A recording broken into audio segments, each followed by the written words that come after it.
And good afternoon, producer Susan. How are you doing today? I am got a little bit of a lost voice from spending all week at the Pennsylvania Farm Show. As a attendee, or you were At, there running a at booth or exhibit, something as an exhibitor. as an exhibitor? So you're all talked out. How many people did you talk to over the course of a week? Oh, thousands. Thousands. Okay. Well, I'll try to do most of the talking today. By the way, you get any snow? Because we had 3 days of snow here. I got to use my No, front. no snow, but it was 2 degrees this morning when I went down to Harrisburg for the farm show to load out. Okay. Well, I had to use my snowblower 3 days in a row, Saturday, Sunday, and Monday morning. Oh, hang on, let me I'm a cancel that. little jealous. All right. All right. Let me tell you what we're going to try to talk about today. But anyway, today's January 20th. It's the 1 year anniversary of Trump's inauguration. Mhm. Yesterday was Martin Luther King Day. Was yesterday a holiday for you, or did you have to work on your school holiday? No, it was a holiday. Yep. Okay, but you didn't get overtime pay or anything, right? Because you're a No, salaried employee. yeah, Okay. unfortunately. All No right. time. All right. Well, let me tell you what we're going to try to talk about today. Our quote of the week is from President Bill Clinton. You remember him? Yeah.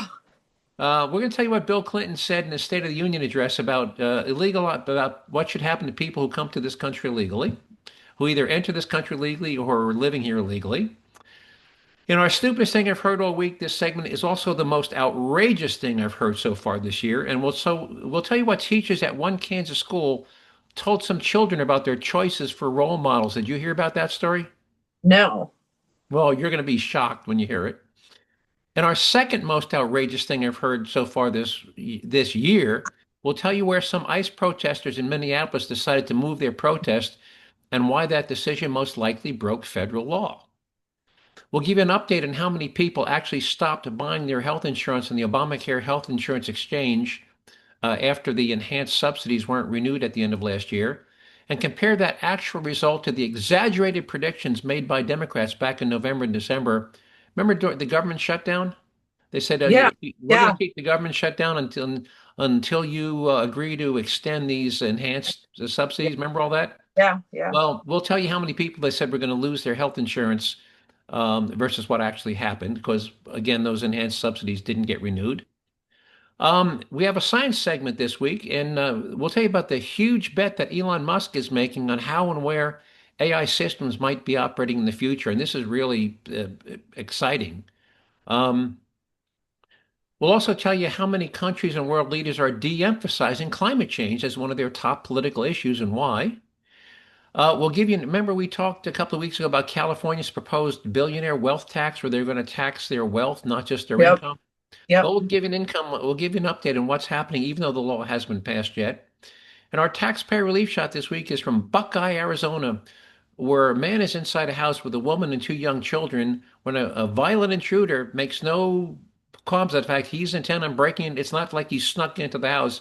He's kicking the door, he's breaking the door, and he's saying, I'm coming in. Well, we'll tell you what happens to him. Guess what? The same thing that happened to him that usually happens to people in Texas. So, all right. Um, by the way, our quote of this week is from President Bill Clinton during his 1995 State of the Union address on the topic of illegal aliens entering and residing in the United States. And you tell me who this sounds more like, Bill Clinton or President Trump. The public services they use impose burdens on our taxpayers.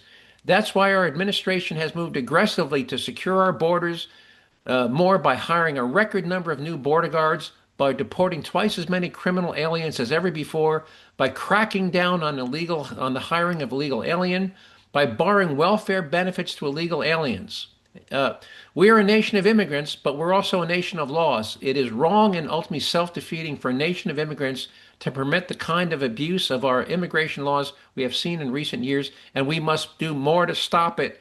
And every Democrat in the audience stood up and applauded and cheered. If you think Trump gave that identical speech today at the next State of the Union, how many Democrats you think would stand up and applaud? Oh yeah, no, they would all it would be on they would all They'd all be crucify him. sitting on their hands. Yeah.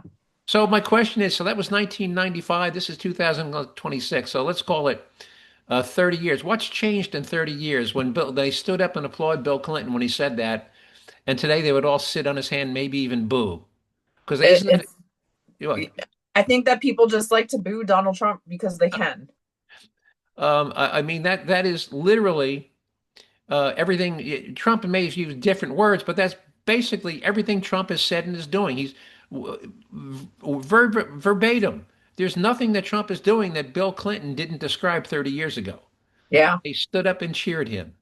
So anyway, now here's the stupidest thing I've heard all week, and it's the most outrageous thing. So in Eureka, Kansas, as a classroom exercise, a group of sixth grade students, I guess if you're in sixth grade, you're what, 11, 12 years old? Yeah, like 12 years old, I'd say. Yeah, they're elementary school. They were asked by the teacher to name people they admired as role models, people, they looked up to and thought Mhm. role. And now some of the children named people like the late Charlie Kirk, others Mhm. named Donald Trump, and one or two even named Jesus. Well, guess what? The teacher and there was a guidance counselor there. However, when students identified Charlie Kirk as a role model, the guidance counselor got very uncomfortable and refused to allow his name to be written on the blackboard because they were writing as the students, told, because they went around them and say, who's your role model? The teacher was writing them on the blackboard, and the guidance counselor refused to allow those names to be written on the blackboard, saying he was that. Charlie Kirk was not a hero and not a role model. When another student chose Trump as the role model, guidance counselor reported he had the same response. Now, the American Center for Law and Justice took issue with the instructions for students to. Oh, and then they said, and by the way, please don't What, tell your what, the parents. reaction, what I'm was the sorry. reaction? Somebody wrote Jesus on the board. Well, they wouldn't write Jesus. No, they asked the student, "Who's your role model?" And every time that student gave a name, the teacher wrote the name they were given on the board. And then they refused to write these names. They refused to write Charlie Kirk, Donald Trump, and Jesus on the board. Now, the kids were also told not to tell their parents. Well, guess what? The kids told their parents. So you And tell a so, child not to do something, they're going to do it. yeah. So the American Center for Law and Justice took issue with the alleged instructions for students not to bring the concerns to teachers or the principal. Oh, I'm sorry.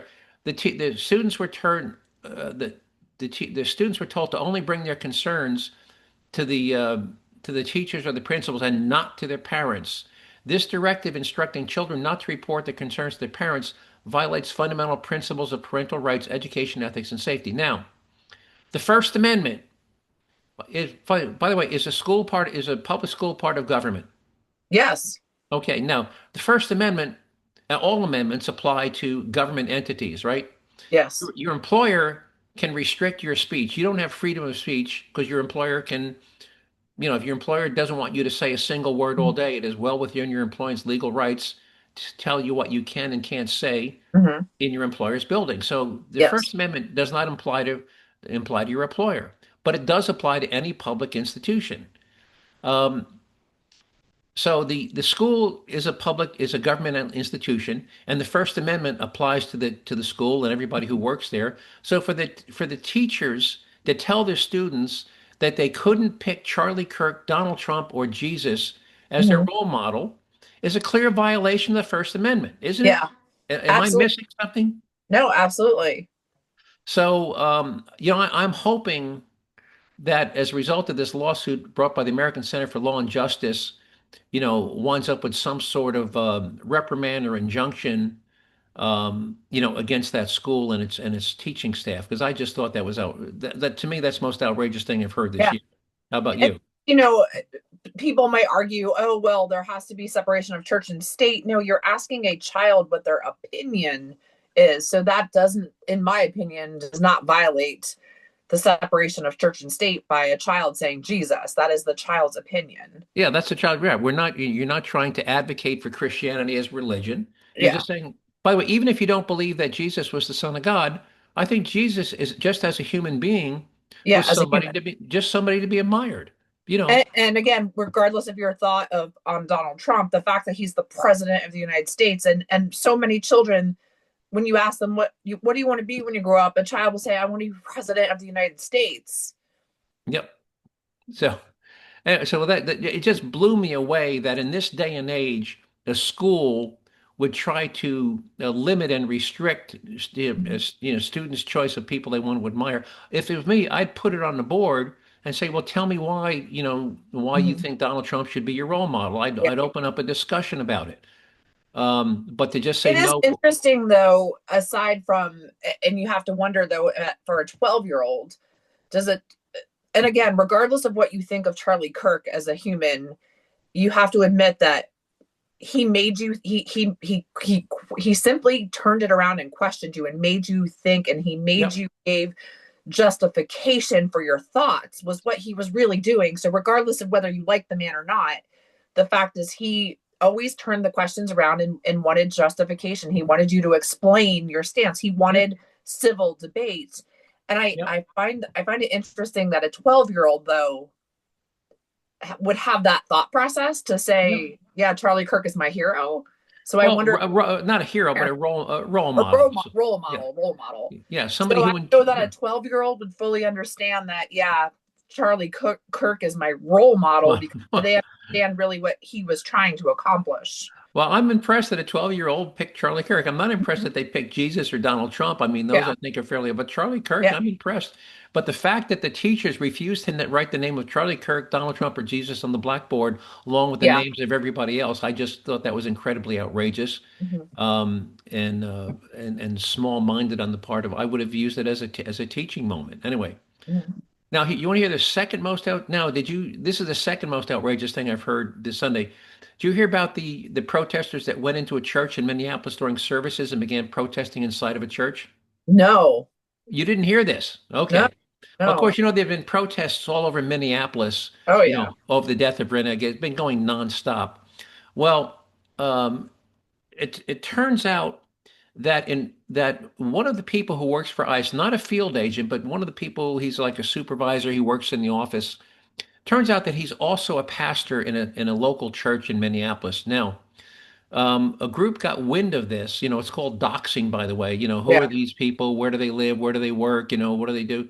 Turns out so he is a pastor, not the pastor of a church in Minneapolis. So this one, a woman who's the head of the local Black Lives chapter decided in the middle of Sunday services to bring the protest inside the church during Sunday services. Now, this individual who works for ICE wasn't even conducting the services that day. He wasn't even there. And it's hard to hear, but here's just part of the commotion they caused when they walked into the church. It's a lot of garbled stuff, but here's what happened. Let me see if I can get this to play here.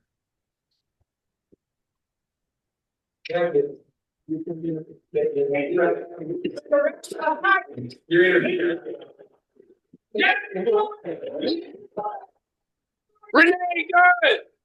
Renee good. Renee good.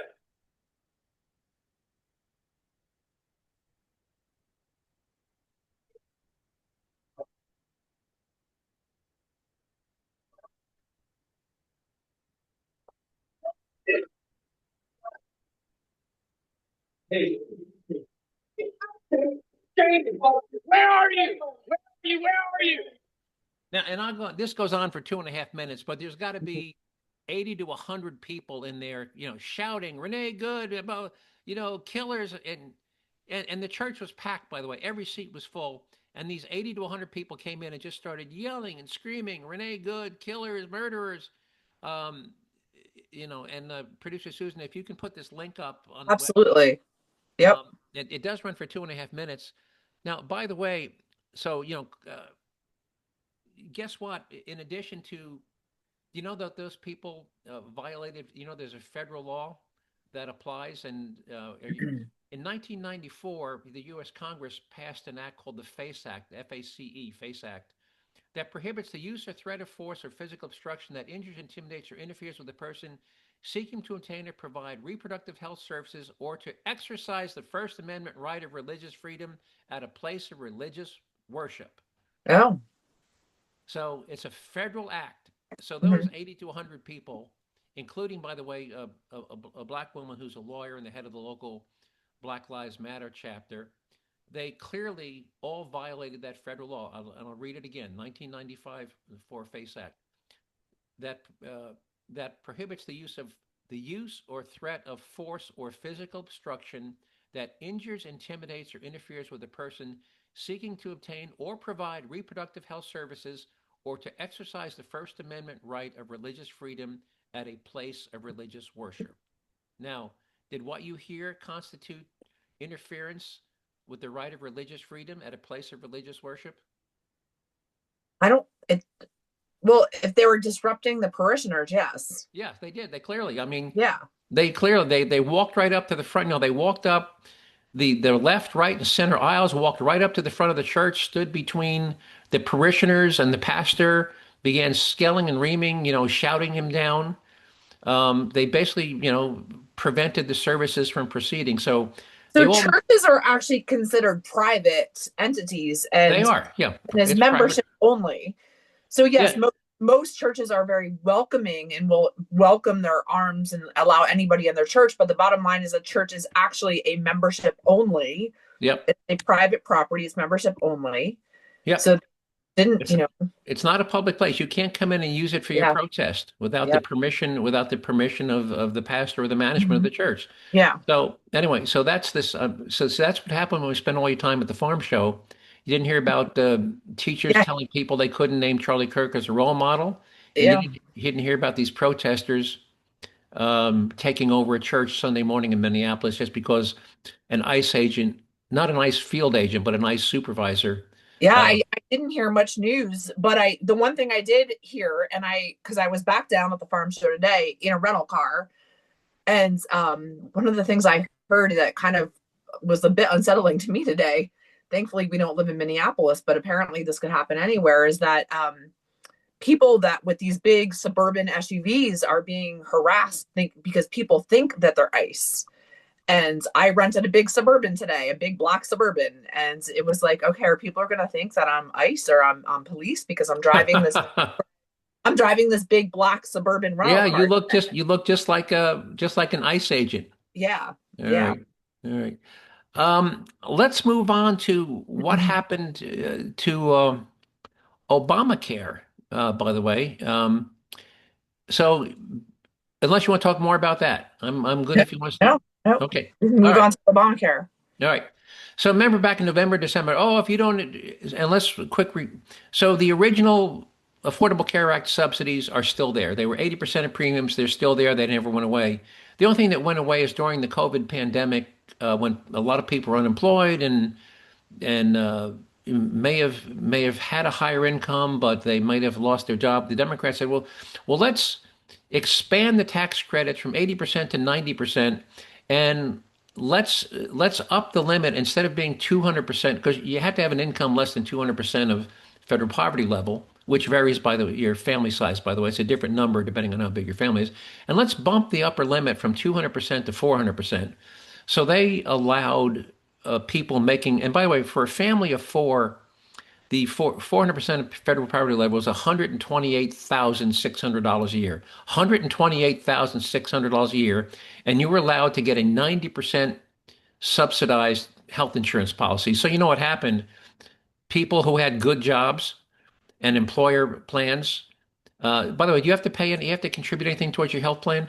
Yeah, my monthly premiums are about $150 a month. $150 a month, or a little over 2 grand a year.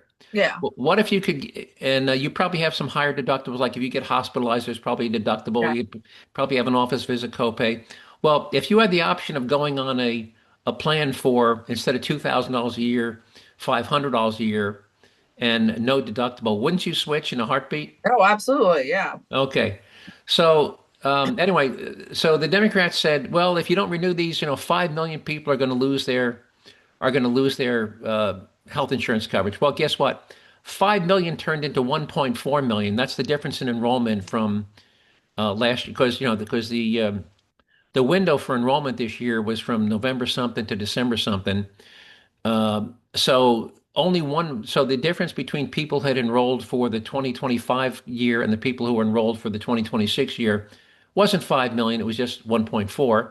And guess what? The vast majority of those 1.4 were people who simply went back to their employer plans. Now, here's some other stats they found. In 2025, 6.4 people were improperly enrolled and did not qualify for Obamacare, but they got it anyway. Um, Federal spending on improper enrollees was 27 billion. Here's something else. 45% of the people um, from 2025 got automatically re-enrolled. They didn't have to do anything. They didn't have to certify, yes, I'm still making less than this number, my income. They just got to automatically get rolled over. And what they found is in 2025, 35%, I'm sorry, that number's too high. That they found is 17% of the people who were covered by Obamacare net made were received zero medical treatment, never went to the doctor, never went to the hospital, never even purchased one prescription, which means so these people who got automatically enrolled, many of them didn't even know they had the coverage. The government spent $35 billion on premiums because the way that these things work is that the government sends the premium, the subsidy directly to the insurance company. So the government spent $35 billion paying for health insurance policies that were never used. Talk about waste, fraud, and abuse. How does that sound? Yeah. 35 billion. And let me just bring that number up here. Yeah, $35 billion on health insurance. They were called zero claim enrollees. These are people who had zero claims. I'm sorry, in 2025, I'm sorry, I was correct. It was 35%. In 2021, the percentage of enrollees who had zero claims was 19%. In 2024, it jumped to 35%. And the cost was $35 billion. Just mind blowing the amount of waste, fraud, and abuse that has been taking place within that program. So um, it just blows my mind. And, you need something like this to happen in order for this sort of waste, fraud, and abuse to be exposed. Any comments before we move on? Yeah, no, it's interesting how and I think we do this a lot, the road to good intentions. They had good intentions, but how people are able to manipulate the system and it backfires. It backfired. Yeah. All right. Did you notice? Let's move on to climate change and the politics of climate change. Did you happen to notice that last year the amount of talk about climate change was less than it had been in prior years? No, I didn't. Well, here's a quote from a study. The last year has seen an epic reversal that has spread quickly from governments to boardrooms. And the headline here is how world leaders and business leaders are shifting away from climate change as their top priority.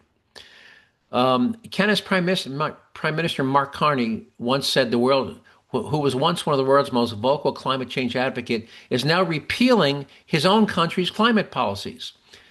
Bill Gates circulated a memo criticizing the climate movement while shifting much of his money and focus back to public health. Just 4 years after publishing on how to avoid a climate disaster, he published a paper called How to Avoid a Climate Disaster. So Bill Gates was pouring literally tens of millions of dollars into climate change, and now he's shifting back to public health. Ford pulled back sharply from its EV ambitions, becoming a case study in the risks of betting on whipsawing government policy. I don't know if you're familiar with the Ford Lightning pickup truck. Yes, I am. That they said is, and it's going to power, it's going to be the pickup truck of the future. You tow your camper, you can power your house when the power goes out. Well, guess what? Ford has killed that. $30 billion flushed down the toilet on the Ford Lightning pickup, electric, Yeah. fully. They flushed $30 billion. But I read somewhere that they lost over $1 million in every one of those vehicles they sold. I think they sold for about $80,000 a piece. Ford lost $1 million or more in every one they sold. Let's go on to UK. Former UK Prime Minister Tony Blair also issued a memo questioning the political and economic wisdom of pursuing net zero policies. Europe has scaled back its gasoline car ban and softened climate disclosure rules, a retreat that the New York Times captured with a telling headline, which was Europe begins to tiptoe away from key climate policies. And finally, the International Energy Agency, the IEA, quietly restored a more conservative base case energy scenario that it had dropped in 2020. So what they did is they had come up with this doom and gloom, uh, base case energy consumption, which was why they were using as justification for why we need to kill fossil fuels and go electric. And they said, remember Saturday Night Nevermind? Emily Littell, Nevermind?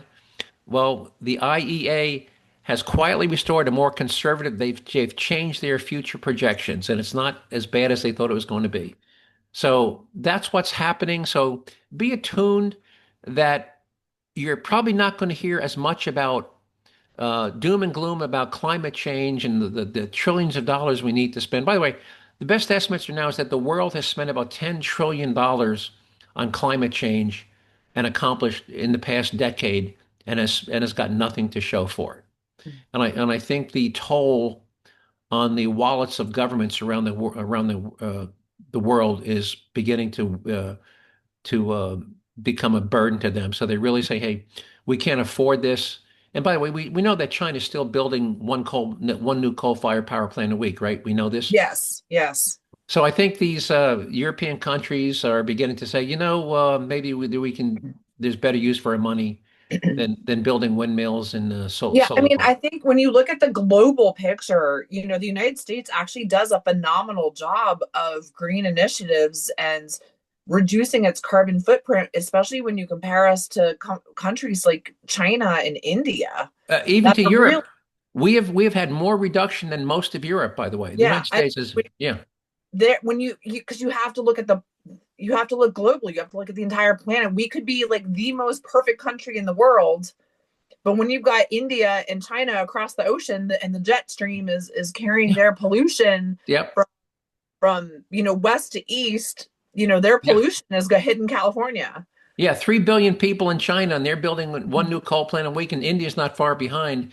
As my father used to say, what we do, what countries like we do, when blended in with what India and China are doing, has the net effect of a fart in a gale of wind.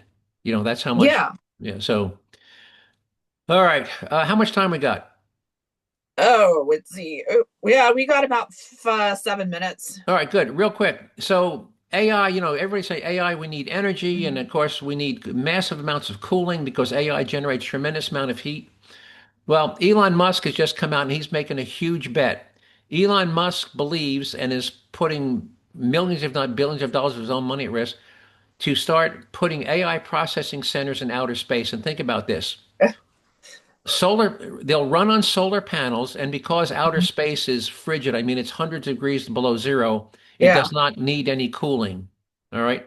So Yeah. if he can pull this off, think about it. What if your AI data processing center was a satellite, or not just one, but dozens of satellites around the globe? Think about how brilliant that is. Yeah, I No, think it's a great idea, but I also would be, I mean, there needs to be some sort of protection, like for meteors and when satellites fall. I mean, satellites fall out of the sky all the yeah, but time. they burn up. There's no risk. They'll burn up before they ever hit the ground. And by the way, the reason they can work on solar panels on Earth, if you were an Earth science major, you would probably know that on a solar panel on a sunny day, you only get about 15 watts per square foot of Yeah. energy out of a solar panel on the surface of the Earth. That's because 70% of that energy is filtered out by the atmosphere of the Earth. When you're in outer space, you quadruple, more than Mhm. quadruple the amount of energy per square foot. So you can get enough energy out of solar panels if those solar panels are in outer space and you're not losing that energy to the Earth's atmosphere. So if he can pull this off, this could revolutionize, how we power and operate. Anyway, so stay tuned for more, but I think AI in outer space is just an exciting opportunity. All right. Yeah. So real quick, California billionaire tax. You remember this? They talked about it, and the legislation, which hasn't passed their legislature yet, would impose a one-time 5% tax on the accumulated wealth, not income, of billionaires. Had not even voted on already, but it's backfiring as billionaires have started to move out of the state in anticipated passage. By the way, let me put this in perspective. Say you're Larry Ellisman and you're worth 400 billion. 5% of 400 billion is $20 billion. If you had the means and ability to move out of California to a different state to save $20 billion, wouldn't you do it? Absolutely. Would you do it for half that? Yeah, Would you do it for a quarter of that? absolutely. Well, there's a guy named Chemeth has been keeping track of who decided to leave. Anyway, a year ago, they estimated that the combined wealth of those billionaires was $2 trillion, and in the past 6 months, I won't go down the list. We don't have time, but guys like Google co-founders Larry Page, uh, Elon Musk, they've all moved out. That 2 trillion of billionaire wealth has now shrunk to just 1 trillion. It's already Yeah, been I mean, cut look in. at all Silicon Valley Yeah, they're billionaires. right. So not only are they not going to get, if this bill passes, even if the bill never passes, not only are they not going to get the wealth tax, they're going to lose it. Who do you think's paying income tax in that state? These are the same people Yeah, writing huge income tax checks. So they're already uh, shooting themselves in the foot because the bill hasn't even gone into effect yet, and they're not going to get the wealth tax, and they're going to lose the income tax these it's people the were paying. same thing in New York City with Yeah, Mondani. yeah, With they're moving to Florida. People are moving to Florida. Somebody should let them read the tale of the goose that laid the golden egg because boy, they are oblivious. Um, Anything you want to add before we move on to our taxpayer No, relief shot? yeah, let's hear it. All right, here we go. Buckeye, Arizona. Here we go. Buckeye. All right. Buckeye continued to investigate roughly 9 hours after a homeowner shot and killed an intruder. Now, this all happened in a neighborhood near Yuma Road and Watson just last night off of the I-10 in the West Valley. Our David Chasanoff is there this morning. David, obviously a very terrifying situation. Is the family okay, though?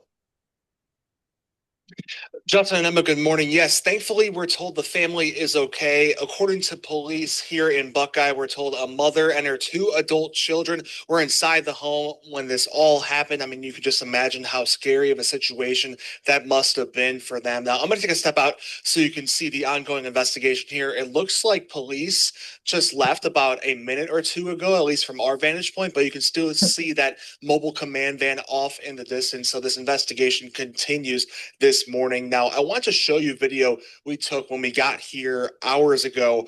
Carissa Planope with Buckeye PD says just before 9 last night, a man in his late 20s was banging on the front door of the house. We're told a woman inside told the guy to leave, but he refused, insisting he belongs there and is waiting for someone. Shortly afterwards, officers say the intruder ripped the home security screen door off its hinges to get inside. Now, according to police, a family member inside the home, a man then shot the intruder multiple times. The suspect reportedly died at the scene. Police say they're still investigating if he was under the influence when this happened. Planope says it appears the family member fired their weapon out of self-defense. At this point, investigators have no indication that the individuals inside this home knew this intruder at all, but they are still doing plenty of interviews and trying to learn more. Now you have a live look at what's happening right now. It looks like the mobile command van is. All right, we can terminate it right now, but that's kind of just clear. The guy's banging on your door, rips off your screen security door, and then breaks into your house. And you should probably be prepared to wind up dead right there if that's Yeah, you. absolutely. All right. Hey, anything you want to add before I sign off before we run out of time here? Yeah, I just want to congratulate the Indiana Hoosiers on their national championship. Yep. Congratulations to the Hoosiers. Yep. What an underdog team. What a great underdog story. It sure is. And by the way, my prediction for the Super Bowl is going to be the New England Patriots against the Seattle Seahawks because unfortunately the Broncos don't stand a chance. Their quarterback's out with a broken ankle. And the LA Rams, even though they won against the Bears the other day, didn't look that sharp. So it's going to be the Patriots and the Seahawks. All right. All right. Anyway, I want to before we run out, thank everybody giving up 30 minutes out of your busy day to listen to me ramble on things you find of interest and importance. If you want to see some of the materials and story links you heard me talk about today, you'll be able to find them on the Jerzee Joe website in a couple of days at jerzeejoe.com. Just remember to spell Jersey, J-E-R as in Robert, Z as in zebra, E-E, Jerzee, jerzeejoe.com. If you want to send me an email, if you would like me to send you one of these links directly or you'd like to get on the distribution list for a podcast, you can do that by sending me an email to just simply joe@jerzeejoe.com. Just remember to spell Jersey with an R, a Z, and two E's. And with that, producer Susan, anything else you'd like to add tonight? Yeah, stay warm because it was 2 degrees this morning. You too. You take care. All right. Bye-bye.